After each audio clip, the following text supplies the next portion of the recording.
ప్రభునందు ప్రియులారా, ప్రభు అయిన యేసు క్రీస్తు నామమున మీ అందరికీ శుభవందనాలు తెలియజేస్తూ ఉన్నాను. ఈ దినమందు దేవుని సన్నిధిలో చేరి దేవుని నామాన్ని స్తుతించి ఆరాధించడానికి మిమ్మల్ని ప్రేమపూర్వకంగా ఆహ్వానిస్తున్నాను. తల వంచినట్లయితే చిన్న ప్రార్థనతో నేటి ఆరాధనలోనికి ప్రవేశిద్దాం. సర్వోన్నతుడా, జీవాధిపతి, మీ ఘనమైన నామానికి స్తోత్రం చెల్లిస్తూ ఉన్నాం. గతించిన వారమంతా మీ కృపలో మమ్మలను భద్రపరిచి ఈ దినమందు మీ సన్నిధిలో చేరి మీ నామాన్ని స్తుతించి ఆరాధించడానికి మీరు ఇచ్చిన కృపను బట్టి మీకు వందనాలు. ప్రభువా, మిమ్మల్ని ఆరాధిస్తూ ఉండగా మా స్తుతులపై మీరే ఆసీనులు కమ్మని ప్రార్థిస్తూ ఉన్నాం. నీ మాటలో జీవం ఉన్నది నాయన. నీ దాసుడనైనా నన్ను నిలవబెట్టుకొని మా అందరి కొరకు మేలుకరమైనటువంటి మీ జీవవాక్కును వినిపింపచేయమని ప్రార్థన చేస్తూ ఉన్నాం. ఈ ఆరాధన అంతా మీకు మహిమకరంగా జరిగించుకోమని యేసు దివ్యనామమున అడిగి వేడుకొంచున్నాము తండ్రి, ఆమేన్. ప్రియులారా, ఈ సమయం అందు ఒక పాట పాడుతూ దేవుని నామాన్ని స్తుతించి ఆరాధిద్దాం. దేవుని మాటలు ఆలకించడానికి మన ప్రాణాత్మ శరీరాలు సిద్ధపరచుకుందాం.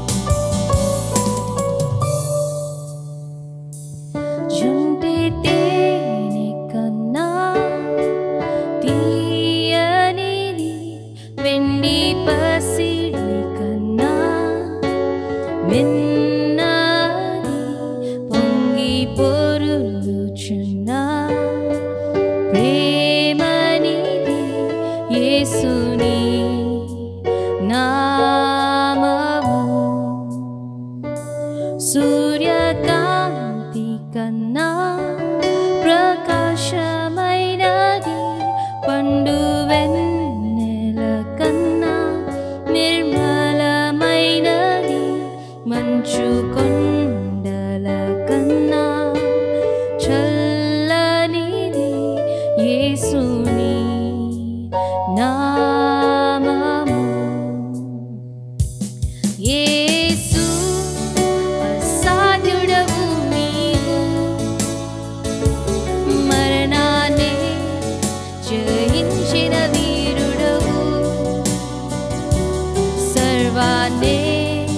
శాసించే యోధుడవు,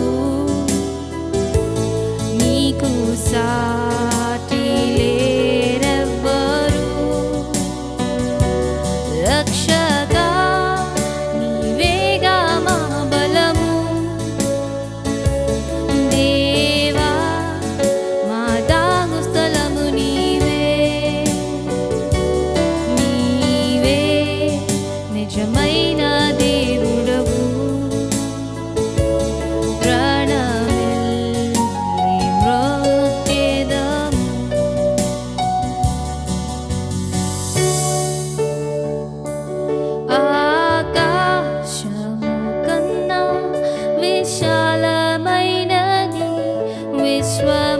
విశ్వమంతటిలో వ్యాపించియున్నది, ఊహల కందని ఉన్నతమైనది యేసుని నామము. లోకమంతటికి రక్షణ మార్గము, జనులందరినీ బ్రతికించు జీవము, సర్వకాలములలో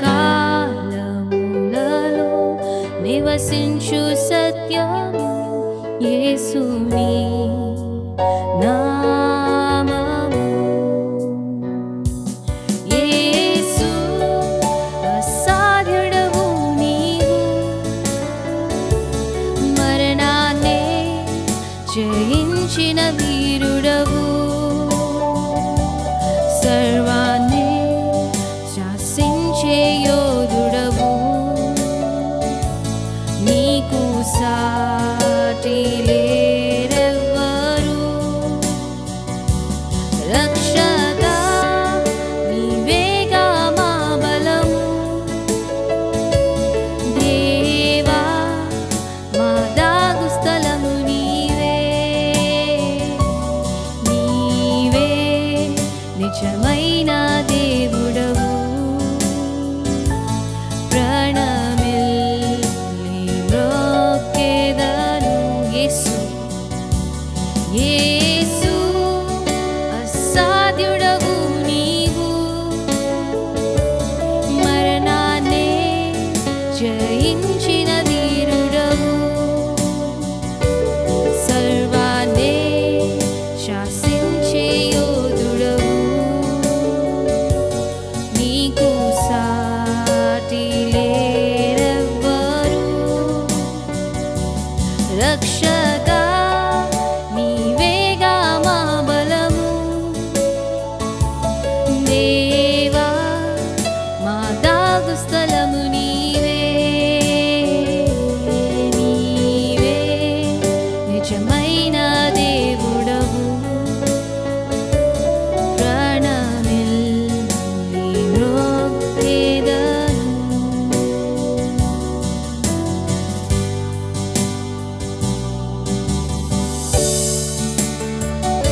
తల వంచినట్లయితే చిన్న ప్రార్థనతో నేటి వాక్య ధ్యానంలోనికి ప్రవేశిద్దాం. సర్వోన్నతుడా, జీవాధిపతి, మాట్లాడే దేవా, మీ ఘనమైన నామానికి స్తోత్రం చెల్లిస్తున్నాం. ఈ దినమందు ప్రభువా, మీ సన్నిధిలో చేరి మీ మాట కోసం మేము వేచి ఉన్నాం. మాతో మాట్లాడండి, మమ్మల్ని బలపరచండి, మీకు ఇష్టమైన పాత్రలుగా మమ్మల్ని మలుచుకోమని యేసు దివ్య నామమున అడిగి వేడుకొనిచున్నాము తండ్రి, ఆమేన్. ప్రియులారా, గతించిన కొన్ని నెలలుగా మనము మత్తయి సువార్తలో నుండి యేసుక్రీస్తు వారి యొక్క జీవితము, ఆయన యొక్క బోధలు, ఆయన చేసిన అద్భుతాల్లో నుండి మనము ధ్యానం చేసుకుంటూ ఉన్నాం. ఈరోజు మత్తయి సువార్త 16వ అధ్యాయము 21వ వచనం నుండి ఉన్నటువంటి దేవుని మాటలు మనము జ్ఞాపకం చేసుకుందాం. గతించిన వారము మనము జ్ఞాపకం చేసుకున్న విషయం ఏంటంటే, యేసుక్రీస్తు వారు నేను ఎవరినని మీరు అనుకుంటున్నారు అని ఆయన శిష్యులను అడిగినటువంటి సంగతి మనం జ్ఞాపకం చేసుకున్నాం. యేసుక్రీస్తు వారు జీవము కలిగిన దేవుని కుమారుడైనటువంటి క్రీస్తు అన్న విషయాన్ని పేతురు చెప్పినట్లుగా, అందును బట్టి యేసుక్రీస్తు వారు సంతోషించి సంఘము యొక్క పునాదుల గురించి, సంఘ ఆరంభం గురించి, సంఘం యొక్క శక్తి గురించి ఈ వచనాల్లో మాట్లాడారు. 21వ వచనం నుండి మనం చూసినప్పుడు, ఆ తర్వాత యేసుక్రీస్తు వారు తన శిష్యులకు బోధించడం కొనసాగించినటువంటి ఒక ప్రాముఖ్యమైనటువంటి అంశం ఏమిటంటే, 21వ వచనం నుండి మనం చదివితే, అప్పటి నుండి తాను యెరూషలేమునకు వెళ్ళి పెద్దల చేతను, ప్రధాన యాజకుల చేతను, శాస్త్రుల చేతను అనేక హింసలు పొంది చంపబడి 3వ దినమున లేచుట అగత్యమని యేసు తన శిష్యులకు తెలియజేయ మొదలుపెట్టినట్లుగా మనము 21వ వచనంలో మనం చూస్తాం. ఈ దినాల్లో ప్రత్యేకించి మనము లెంట్ సీజన్, యేసుక్రీస్తు వారి యొక్క శ్రమలను ధ్యానం చేసే దినాల్లో మనమున్నాం. యేసుక్రీస్తు వారు ఆయన శిలువ మరణానికి వెళ్ళక మునిపే ఆయన ఏ విధంగా చంపబడతారో, ఏ విధంగా హింసించబడతారో, ఏ విధంగా ప్రధాన యాజకుల చేతను, శాస్త్రుల చేతను భయంకరమైనటువంటి హింసలు పొంది చంపబడి 3వ రోజున లేస్తానని ఆయన ఏ విధంగా చెప్పారు, ఇవన్నీ కూడా ఇక్కడ మనం చూస్తాం. ఆయన ఏదో అకస్మాత్తుగా ఒకరోజు పట్టబడి చంపబడటం కాదు, ఆయన ముందుగానే చెప్పారు. ఆయన యొక్క మరణ విశేషాలు, పునరుత్థాన విశేషాలు కూడా ఆయన ప్రవచించినట్లుగా మనం చూస్తాం. ఆయన ఈ విధంగా చెబుతూ ఉన్నప్పుడు, కంటిన్యూస్గా నేను చనిపోతాను, నేను తిరిగి లేస్తాను, ఇలాంటివన్నీ చెప్తూ ఉన్నప్పుడు పేతురు ఆయన చేయబట్టుకొని, ప్రభువా ఇది నీకు దూరమగును గాక అని, అది నీకెన్నడూ కలుగుదని ఆయనను గద్దెంపసాగిన. యేసు ప్రభునే గద్దెస్తున్నాడు పేతురు. కొంచెం తొందరపాటు ఎక్కువే. ఇలాంటిది నీకు జరగకూడదు నాయన, నువ్వు హింసలు పొందకూడదు, నీవు మరణించకూడదు, నీకు ఇలాంటివి జరగకూడదు అని యేసుక్రీస్తు వారిని వారిస్తూ ఉన్నాడు పేతురు. అటువంటి సమయంలో యేసుక్రీస్తు వారు పేతురు వైపు తిరిగి సాతానా అని పిలిచారు. యేసుక్రీస్తు వారు పేతురుని కాదు, సాతానా అని పిలిచింది. పేతురు వెనక ఉండి మాట్లాడిస్తున్నటువంటి సాతానుని సంబోధించారు.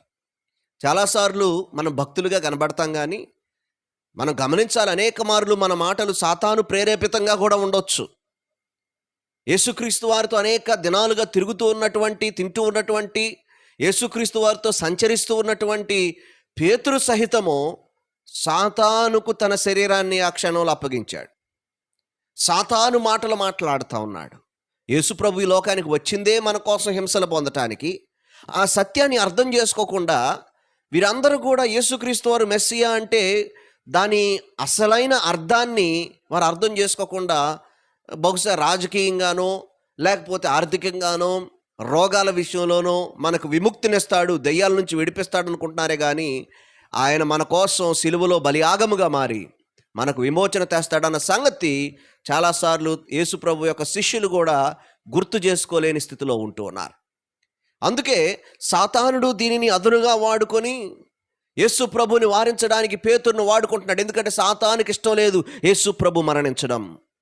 యేసు ప్రభు మరణిస్తే, యేసు ప్రభు ప్రాణం పెడితే, యేసు ప్రభు తన యొక్క రక్తాన్ని కారిస్తే మనకు విమోచన, అది సాతానికి ఇష్టం లేదు. ప్రియులారా, అందుకోసమే సాతానుడు యేసు ప్రభు శిలువ మరణం పొందకూడదని కోరుకుంటున్నాడు. కనుకనే పేతురు ద్వారా యేసుక్రీస్తు వారిని గద్దిస్తూ ఉన్నాడు. యేసుక్రీస్తు వారు వెంటనే తిరిగి గద్దిస్తూ, సాతానా నా వెనుకకు పొమ్ము, నా వెనుకకు పొమ్ము, నీవు నాకు అభ్యంతర కారణమై ఉన్నావు, నన్ను అడ్డుకోవడానికి నువ్వు ప్రయత్నం చేస్తా ఉన్నావు అంటూ నీవు మనుషుల సంగతులనే తలంచుచున్నావు గాని దేవుని సంగతులను తలంపకై ఉన్నావని పేతురుతో చెప్పాను. ఈ మాటలు ఇద్దరికీ వర్తిస్తూ ఉంటాయి. ఇక పేతురు విషయంలోకి వస్తే, నువ్వు సాతాను మాటలు నువ్వు ఆలకిస్తూ నాతో మాట్లాడుతున్నావు. నీ తలంపులన్నీ కూడా మనుషుల రీతిగానే ఉన్నాయి. ఒక సాధారణమైన మనిషి ఎలా ఆలోచిస్తాడో అలా ఆలోచిస్తున్నావు, కానీ దేవుని ప్రణాళికలను నువ్వు అర్థం చేసుకునే స్థితిలో నువ్వు లేవు అని పేతురుని యేసుక్రీస్తు వారు తిరిగి గద్దించినట్లుగా మనం చూస్తాం. అప్పుడు యేసుక్రీస్తు వారు ఈ సందర్భాన్ని ఉపయోగించుకొని ఒక క్రైస్తవ జీవితంలో మనము గుర్తుపెట్టుకోవలసినటువంటి ఒక సత్యాన్ని ఆయన బోధించారు. ఎవడైనను నన్ను వెంబడింపగోరిన ఎడల తన్ను తాను ఉపేక్షించుకొని తన సిలువనెత్తుకొని నన్ను వెంబడింపవలెను అని యేసుక్రీస్తు వారు ద కాస్ట్ ఆఫ్ డిసైపుల్షిప్, శిష్యుని యొక్క వెల, నీవు శిష్యునిగా ఉంటూ యేసుక్రీస్తు వారిని వెంబడించాలంటే నీవు చెల్లించవలసిన మూల్యమేంటి అని ఆ విషయాల గురించి యేసుక్రీస్తు వారు బోధించినట్లుగా మనం చూస్తాం. మన యజమాని, మన ప్రభు అయినటువంటి యేసుక్రీస్తు వారే ఆయన ప్రాణాన్ని పెడితే ఆయనను వెంబడిస్తున్నటువంటి మనము పూలదండలు మన మెడలో వేస్తారని మనము ఎదురు చూడకూడదు. అది భావ్యం కాదు. మన యజమానే శ్రమలను అనుభవిస్తే మనము ఎటువంటి శ్రమలు అనుభవిస్తాం? దాని కొరకు మనం సిద్ధంగా లేకపోతే యేసుక్రీస్తు వారిని వెంబడించే స్థితిలో మనం ఉంటాం. పేరుకి క్రైస్తవులుగా మనం ఉంటాం, కానీ అవసరం వస్తే నేను క్రైస్తవుని కాదండి, నాకేం తెలియదండి, నేను ఫలానా అండి అని ఈజీగా మనము ప్లేటు ఫిరాయించేటువంటి పరిస్థితుల్లో మనం ఉంటూ ఉంటాం. ప్రియులారా, యేసుక్రీస్తు వారు బోధించే మాట ఏమిటంటే, ఎవడైనా నన్ను వెంబడింపగోరితే, నన్ను వెంబడించాలని చాలామంది అనుకుంటారు. ఎందుకు ఆ రోజుల్లో ఎందుకు వెంబడించారంటే, రొట్టెలు పెడతాడని వెంబడించారు, రోగాలు బాగు చేస్తాడని వెంబడించారు, లేకపోతే ఆయన మంచి మంచి అద్భుతమైనటువంటి కథలు చెప్తాడని వెంబడించారు. ఎందుకంటే యేసుక్రీస్తు వారు ఉపమానం లేకుండా ఏదీ బోధించలేదు అని మాట మనం చూస్తాం. కాబట్టి యేసుక్రీస్తు వారు అనేక కారణాల చేత వెంబడించిన వారు ఉన్నారు. నిజానికి యేసుక్రీస్తు వారిని వెంబడించాలంటే ఏం కావాలి? మనకు ఉండవలసినటువంటి లక్షణాలు ఏంటి అని అంటే, యేసుక్రీస్తు వారు ఇక్కడ చెప్తా ఉన్నారు, ఎవడైనా నన్ను వెంబడింపగోరిన ఎడల తన్ను తాను ఉపేక్షించుకోవాలి, తన్ను తాను తోసివేసుకోవాలి, తన్ను తాను విడిచిపెట్టుకోవాలి. అహంభావం అనేది తనలో ఎంత మాత్రము కూడా ఉండకూడదు. ఇగో అని ఇంగ్లీష్లో మనం అంట, వీడికి చాలా ఇగో ఎక్కువ అండి అని. ఇగో అనే మాటకు లాటిన్ భాషలో నేను అని అర్థం అట. అందుకే ఇగో అంటే అహంభావము అని మనం అనువాదం చేస్తూ ఉంటాం. ఐ అనేది ఉండకూడదు, నేను అనేది ఉండకూడదు. నేను అనేది ఎంతసేపు ఉంటుందో మనలో, అంతవరకు కూడా మనం క్రీస్తుని మనం వెంబడించలేం. క్రైస్తవులుగా బ్రతికేయొచ్చు, కానీ క్రీస్తుని వెంబడించగలిగినటువంటి స్థితి మనకేమాత్రం కూడా ఉండదు. కాబట్టి ప్రియులారా, దేవుని వాక్యంలో మనం చూసినట్లయితే యేసుక్రీస్తు వారు అంటారు, తన్ను తాను ఉపేక్షించుకోవాలి. ఇంకా నేను లేను అన్నది మనం గమనించుకోవాలి. అపోస్తలుడైన పౌలు రాసిన మాట, గలతీయులకు రాసిన పత్రిక 5వ అధ్యాయము గలేషియన్స్ 2:20 2వ అధ్యాయం 20వ వచనంలో మనం చూస్తాం, నేను క్రీస్తుతో కూడా సిలువ వేయబడి ఉన్నాను. నా యేసుక్రీస్తు వారు ఎలా చనిపోయాడో నేను కూడా అలాగే ఆయన వేయబడిన సిలువలో, ఆయన మరణము ద్వారా, ఆయన సిలువ మరణం ద్వారా నేను కూడా సిలువ వేయబడి ఉన్నాను. నేను క్రీస్తుతో కూడా సిలువ వేయబడి ఉన్నాను. ఇకను జీవించువాడను నేను కాను, క్రీస్తే నా యందు జీవించుచున్నాడు. నేను ఇప్పుడు శరీరమందు జీవించుచున్న ఈ జీవితము నన్ను ప్రేమించి నా కొరకు తన్ను తాను అప్పగించుకున్న దేవుని కుమారుని అందలి విశ్వాసము వలన జీవించుచున్నాను. అంటే ఇక నేను కాదు బ్రతికేది, నాలో క్రీస్తే బ్రతుకుతున్నాడు అని అపోస్తలుడైన పౌలు చెప్తా ఉన్నాడు. అందుకే ప్రభు అంటున్నారు, నన్ను వెంబడించాలనుకుంటే తన్ను తాను ఉపేక్షించుకోవాలి, తన సిలువెత్తుకొని నన్ను వెంబడించాలి. సిలువ అంటే శ్రమలు, సిలువ అంటే అవమానము, సిలువ అంటే మరణము, సిలువ అంటే బాధలు, సిలువ అంటే భయంకరమైనటువంటి హింసలు.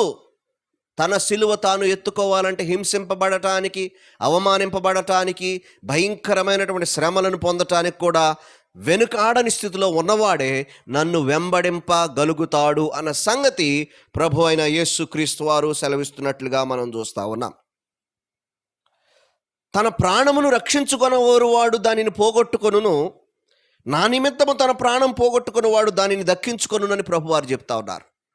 నాకు ఆయన ఎవరో తెలియదండి అన్న టైపులో మనము తప్పించుకొని పారిపోయాం అనుకోండి, మన ప్రాణాన్ని మనము పోగొట్టుకుంటాం. అంటే ఈ లోకంలో మనం దక్కించుకుంటాం, కానీ మన ఆత్మ నిత్య నరకానికి వెళ్తుంది. మనం క్రీస్తుని తృణీకరిస్తే మన ఆత్మ నిత్య నరకానికి వెళ్ళిపోతుంది. అదే మాట మనం చూస్తాం.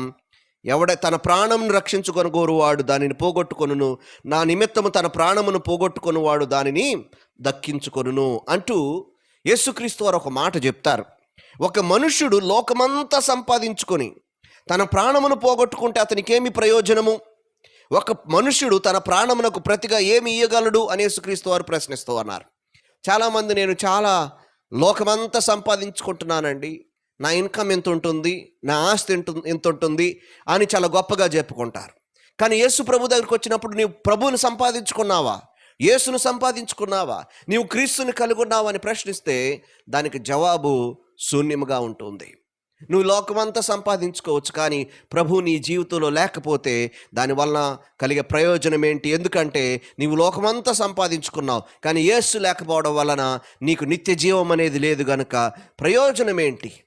మహా అయితే నీవు సంపాదించుకున్న దాన్ని 70-80 ఏళ్ళు అనుభవిస్తామేమో, కానీ ఆ తదుపరి నిత్యము కూడా అగ్ని మండుచున్నటువంటి నరకములో కాలిపోవలసిన పరిస్థితే అని ప్రభువైన యేసుక్రీస్తు వారు సెలవిస్తూ ఉన్నారు. ప్రాణాన్ని, ఆత్మను సంపాదించుకోవాలంటే నీకున్న ఆస్తి అంతా అమ్మినా కానీ దాన్ని ఎక్స్చేంజ్ చేసి మనం చేసుకోలేము. ఎందుకంటే నీ ప్రాణము విలువ నీకున్న ఆస్తి కాదు. నువ్వు ఆస్తి అంతా పెట్టినా, చాలా ధనవంతులు ఉంటారు, ప్రాణాన్ని కొనుక్కోగలుగుతారా? కొంత మటుకు బతికించుకొని కొంతకాలం సాగదీస్తారు, కానీ జీవితాన్ని పూర్తిగా ఎల్లవేళల వారు ఎల్లకాలం బ్రతికొండలేరు కదా. అంటే నీ డబ్బు నిన్ను కాపాడలేదు. నీవు మరలా జీవించి నిత్య జీవాన్ని పొందుకోవాలంటే, పునరుత్థానాన్ని పొందుకోవాలంటే డబ్బు కాదు, ప్రభువు కావాలి నీకు. ప్రియులారా, మన జీవితాల్లో మనం ఏది ఇచ్చినా సరే మన ప్రాణం మనకు తిరిగి రాదు అన్న సంగతి మనం గుర్తుపెట్టుకోవాలి. కేవలము క్రీస్తునందున్న వారు మాత్రమే మరణించినను ఆయన తిరిగి వచ్చినప్పుడు పునరుత్థానులుగా మారుతారు, తిరిగి లేస్తారు, నిత్య జీవాన్ని పొందుకుంటారు అన్న సంగతి మనం గుర్తుపెట్టుకొని, మనల్ని రక్షించువాడు ఆయన అని మన విషయాన్ని మనం గుర్తుపెట్టుకొని, ఈ లోకము నన్ను కాపాడలేదు, ప్రభువు మాత్రమే కాపాడగలుగుతాడు అన్న సంగతి మనము జ్ఞాపకం చేసుకోవాలి. యేసుక్రీస్తు వారు ఆ సమయంలో ఒక మాట చెప్తారు. 27వ వచనంలోకి వచ్చినప్పుడు, మనుష్య కుమారుడు తన తండ్రి మహిమ గలవాడై తన దూతలతో కూడా రాబోచున్నాడు. ఒక సత్యము, మారని సత్యము, తన దూతలతో కూడా తన తండ్రి మహిమతో రాబోతున్నాడు అని యేసుక్రీస్తు వారు సెలవిస్తూ ఉన్నారు. గొప్ప ఆర్భాటముతో ఆయన రాబోతా ఉన్నాడు. ఎవరికి ఇవ్వవలసినటువంటి ప్రతిఫలాన్ని వారికి ఇచ్చేటువంటి రోజు ఒకటి రాబోతా ఉంది. ఆ సత్యాన్ని జ్ఞాపకం చేసుకుంటూ ప్రభువారు ఇమీడియట్గా జరగబోయేటువంటి ఒక సత్యాన్ని కూడా అదే సందర్భంలో తెలియజేసినట్లుగా మనం చూస్తాం.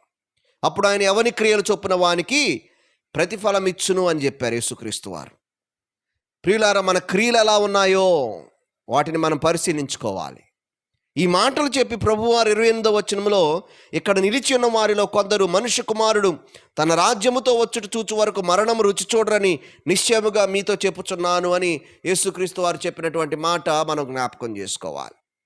అదేంటండి, శిష్యులందరూ చచ్చిపోయారు కదా, మరి వాళ్ళు చూడలేదు కదా అనుకోని అవసరం లేదు. బైబిల్ పండితులు మనకు తెలియజేసే విషయం ఏంటంటే, 17వ అధ్యాయంలో మనం చూస్తే, వీలైతే దేవుని చిత్తం మీద నెక్స్ట్ వీక్ మనం చూస్తాం, లేకపోతే తర్వాత వారాల్లో మనం ధ్యానం చేసుకుందాం.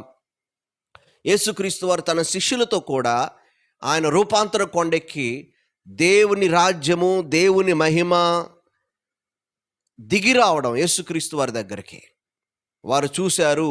దీని గురించే మరి యేసుక్రీస్తు వారు ముందుగా చెప్పారు అని బైబిల్ పండితులు చెప్తూ ఉంటారు. ఏదేమైనప్పటికీ యేసుక్రీస్తు వారు తిరిగి తన దూతలతో కూడా ఈ లోకానికి వస్తాడు, వచ్చినప్పుడు ప్రతిఫలం ఇస్తాడు. ఇది గుర్తుపెట్టుకొని ప్రతి ఒక్కరము కూడా క్రీస్తును ఎంచుకునే వారంగా మనం ఉండాలి. లోకమా క్రీస్తా అంటే యేసుక్రీస్తు వారిని ఎంచుకునే వారంగా మనం ఉండాలి. ఎందుకు అంటే ఆయన మన కోసం ప్రాణం పెట్టాడు, మన కోసం రక్తం చిందించాడు, ఆయన మన కోసం పరలోకమును వీడి ఈ లోకానికి దిగొచ్చాడు, మానవునిగా అవతరించాడు, మన కోసం సిలువలో బలియాగముగా మారిపోయాడు. ఈ 40 దినాలు కూడా సిలువ ధ్యానాలు చేస్తూ ఉంటాం. ప్రియులారా, సిలువలో నీ కోసం మూల్యము చెల్లించిన క్రీస్తు కోసం నేను ఏ మూల్యం చెల్లిస్తామో మనం ఆలోచించాలి. మన ప్రాణము, మన జీవితము మనము క్రీస్తు కోసం అర్పించడానికి సిద్ధంగా ఉండాలి. అందరూ యేసయ్య కోసం చనిపోయే పరిస్థితులు వస్తాయని నేను అనడం లేదు, కానీ యేసుక్రీస్తు వారి కోసం బ్రతకవలసిన పరిస్థితి వస్తే కష్టమైన బ్రతకాలి. క్రీస్తు వారి కోసం చనిపోవలసిన పరిస్థితి వస్తే కష్టమైన చనిపోవడానికి సిద్ధంగా ఉండాలని దేవుని యొక్క వాక్యంలో ప్రభువైన యేసుక్రీస్తు వారు బోధిస్తూ ఉన్నారు. ఆయన మరణం గురించి, ఆయన పునరుత్థానం గురించి మాట్లాడుతూ మనము కూడా ఆయన కోసం ప్రాణం పెట్టడానికి సిద్ధంగా ఉండాలి అని ప్రభువైన యేసుక్రీస్తు వారు బోధించిన విషయాన్ని మనం ఈరోజు జ్ఞాపకం చేసుకున్నాం. ప్రియులారా, క్రీస్తును వెంబడించాలని అనేక మంది అనుకుంటారు, కానీ క్రీస్తును వెంబడింపగోరు వాడు తన్ను తాను ఉపేక్షించుకోవాలి. ఇది మనం బ్రతకటం గురించి మాట్లాడేది ప్రాముఖ్యంగా. అంటే నేను అనేది కాదు, క్రీస్తే ఉండాలి నాలో. నేను బ్రతుకుతున్నానంటే నేను కాదు బ్రతికేది, క్రీస్తే బ్రతకాలి. చాలాసార్లు మన అహము వలన మనము యేసుక్రీస్తు వారికి అవమానాన్ని తెచ్చేవారంగా మనం ఉంటాం.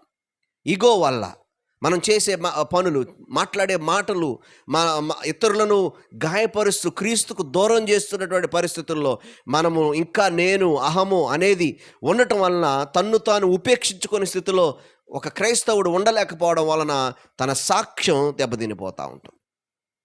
క్రీస్తును పోలి నడుచుకోలేని స్థితిలో ఉంటాడు. ప్రియులారా, మనం ఉపేక్షించుకున్న వారమై, క్రీస్తును పోలి నడుస్తూ ఉన్న వారమై, మన సిలువ మనం ఎత్తుకొని శ్రమలైనా సరే, బాధ అయినా, కష్టమైన దానిని విడిచిపెట్టకుండా ముందుకు కొనసాగుతూ క్రీస్తు కోసం బ్రతికే వారంగా మనం ఉందాం. ఎందుకంటే మన ప్రభువు మన కోసం ప్రాణం పెట్టాడు. మనము ప్రాణం పెట్టాలంటే పెట్టే స్థితిలో మనం ఉండాలి, బ్రతకాలంటే ఆయన కోసం బ్రతికే స్థితిలో మనం ఉండాలి. అటువంటి కృప దేవుడు మనందరికీ అనుగ్రహించునుగాక. ఆమేన్. చిన్న ప్రార్థన చేసుకుందాం. సర్వోన్నతుడా, జీవాధిపతి, మీ ఘనమైన నామానికి స్తోత్రం చెల్లిస్తూ ఉన్నాం. ఈ దినమందు మీ సన్నిధిలో చేరి మిమ్మల్ని ఆరాధించి మీ కొద్ది మాటలు మేము ధ్యానించడానికి మీరు ఇచ్చిన కృపను బట్టి మీకు వందనాలు. మీ కుమారుడైన క్రీస్తు వారు మా కోసం సిలువలో ప్రాణం పెట్టారు నాయన. మేము ప్రభువా నీ కోసం జీవించడానికి, అవసరమైతే ప్రాణం పెట్టడానికి ఆయన మేము సిద్ధంగా ఉండడానికి సహాయం చేయమని ప్రార్థిస్తూ ఉన్నాం. అటువంటి ప్రభువా నా తండ్రి, బలమైనటువంటి విశ్వాసమును, నిశ్చయతను మా అందరికి అనుగ్రహించమని యేసు దివ్యనామమున అడిగి వేడుకొంచున్నాము తండ్రి. ఆమేన్. మన తండ్రి అయిన దేవుని ప్రేమ, కుమారుడైన క్రీస్తు వారి కృప, పరిశుద్ధాత్మని సహవాసం సదాకాలం మనందరికి తోడై కాపాడునుగాక. ఆమేన్.